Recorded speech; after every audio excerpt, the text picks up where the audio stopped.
Hey, recently I spoke about frustrating situations regarding NDAs and how we as early stage investors will probably not even answer you or certainly not see it as a positive if you ask us for an NDA when you're raising for your startup. And I've gotten a lot of good comments. Among them was a question which was, what other rookie mistakes can I avoid when I'm approaching you? And I want to point out one other red flag for us as investors, which is if instead of you as the founder approaching us, you send someone else to do the fundraise for you. Brokers, people that help you with fundraise. Now, I understand the temptation to use someone for fundraising, especially if you're new to this. You might see fundraising as something that is kind of a necessary evil, something that you have to do, even though you don't really like to do it. And so once you get an email from someone that offers to be able to raise millions of dollars for your startup at a very small percentage fee, I understand how you might entertain the thought of replying to them and working with them in order to build a relationship. Well, the reality is this: as soon as you engage someone that helps you fundraise, that's not part of your company, so it's not your CFO, it's not the co-founder that manages investor relationships, we're not going to invest in you. Why?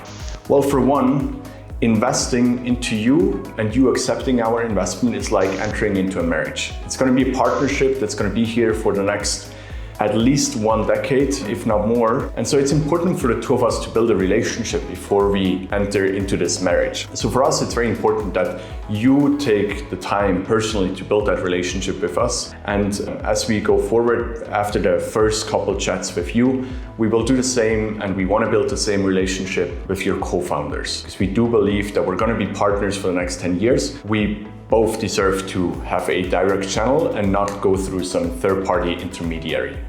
Second, these brokers have different incentives than you have. Your incentive is to get the one investor with the best background, with the most relevant experience, and the best profile for your specific startup on board. While a broker incentivized by the commission that they're going to get based on the amount that they raise for you is just incentivized by the money that's going to be invested. So they don't have a good interest to bring the right people to you. They will not go the extra mile to find that great investor. They will only go the easy route to find the most money they can early on. And that doesn't lead to a good relationship long term. And for us, even if we spoke directly and we might already have committed to investing as part of this round, if we understand that part of the round is being raised through some third-party broker, it's going to be a big no-no for us, and we're most likely going to be out unless there's a very good reason for it. And then 3, very important, we want our money to go into the company and towards the future of your startup, and we don't want it to go into the pocket of some third-party broker. We believe that these third-party brokers add very little value, and if anything, they might even damage the value that you've already created by bringing some unrelated investor into the round. On top of that, their commission might be anything between 0.5% and 5%, depending on who you talk to and what kind of model they follow. Now, while on a percentage point level that might not sound like a whole lot, it's important for us that every single dollar goes towards your startup. There's going to be legal fees that are going to eat up a few percentage of the round every time, and so we care a lot about the remainder of the investment fully going towards the future of your startup.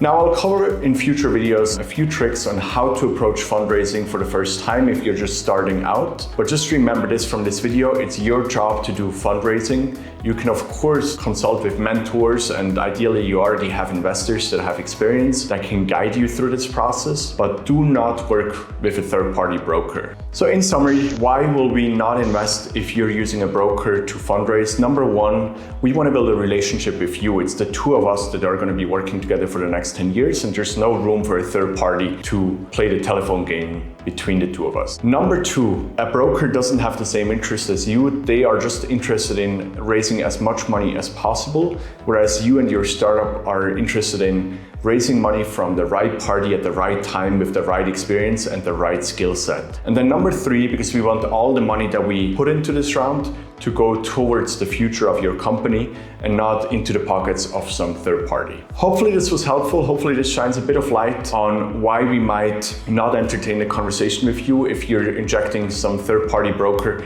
into the conversation early on when we're talking about a fundraise for your startup. And with that, have a beautiful day, stay curious, and I'll talk to you soon. Hey, if you like this video and you would like to do me a huge favor, then please smash that like button and subscribe. That's great for the YouTube algorithm and more people will see it. It will also make sure you will get to see all the upcoming videos on essentialism and entrepreneurship. And if there's a question or topic you would like me to cover, please let me know in the comments.